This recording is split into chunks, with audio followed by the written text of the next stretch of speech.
Ана zaman kay zaman Morika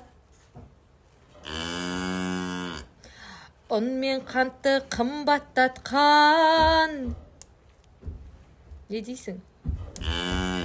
Әлеуметтік желіде сиырлармен бірге ән айтқан келіншек танымал болды. Ол төрт түлікпен қалай тілдесу керегін жақсы білет. Желіні жарған әйел кім, немен айналысады? Анығын айтайық, ал сіз каналға тіркеліңіз. Хейде, деш. Жаз болса жарқыраған көлдің суы Көгеріп көрінеді япурай, алыс шет ауай. Сиырлармен бірге ән айтып жұртқа танылған келіншектің аты жөні Жанат Әкімжанқызы. Ол Жамбыл облысында тұрады. Шағын шаруа қожалығын басқарып отырған келіншек тек ән айтып қана қоймай, сүт өнімдерін сату арқылы бала шағасын асырап отыр. Қазірде ол блогерлікке ден қойыпты. Жанаттың Инстаграм желісінде 27 мыңнан астам оқырманы бар. Жанат Әкімжанқызы Тараз қаласында туып өскен. Ол 18 жасында тұрмысқа шыққанын айтады. Бүгінде 4 баланың анасы. Жолдасымен бірге мал шаруашылығымен айналысып отыр. Өзінің айтуынша, Тараз қаласындағы Қожа Ахмет Яссауи университетін мемлекеттік жергілікті басқару мамандығы бойынша бітірген.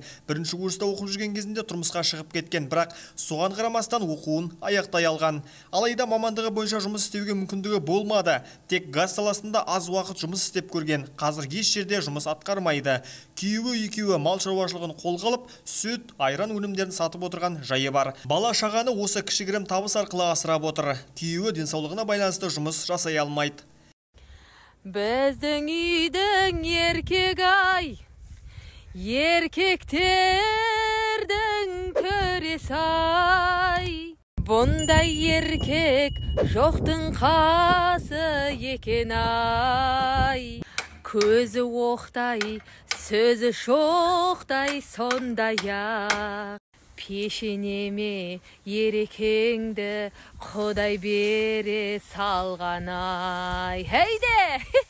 Айналдырған 3 сиыры барын айтқан блогер оларға Каталек, Морка, Гүлшетай деп ат қойған.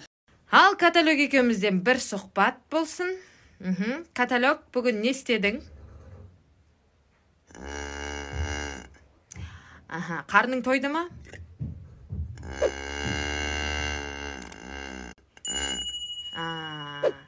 Қосымша демек саған жем беру керек қой, ә? Қазір қасыны басын енді. Сомен демек қосымша саған жем керек болып тұр ғой, ә?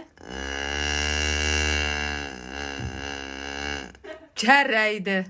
Солармен кезек-кезек әңгіме айтып тұрамын. Әрқайсының өзінің жеке қылықтары бар. Еркелеткен кезінде соны біліп мүңірейді. Бұл жерде мен олардың қай кезде қалай сөйлесең жауап беретінін сезіп, темп ұстап үйрендім. Тіпті қазір өз аттарымен атасам, соны біліп жауап қайтарады. Сондықтан бұрынғы қарағанда видео түсіру жеңілге соғады. Сиырлар меніңше ақылды жануарлар. Мысық пен сиыр еркелегенді жақсы көреді дегенді естейтінмін. Орыстардың сиырлармен сөйлесіп, арасында еркелетіп қоятынын көретін едік. Негізі бұл дұрыс нәрсе. Сиырларға көңіл бөліп еркелеткен сайын, олар сүтті де көп беретінін біреу білсе, біреу біле бермейді дейді Жанат Әкімжанқызы. Сиырдан бөлек шаруашылықта жылқы да барын байқадық. Инстаграм желісіне жүктеген мына видеода жылқы адалдығын көрсетіп, иесіне адам баласында еркелеп жатқанын көруге болады. Арланық! Ей, жарыға!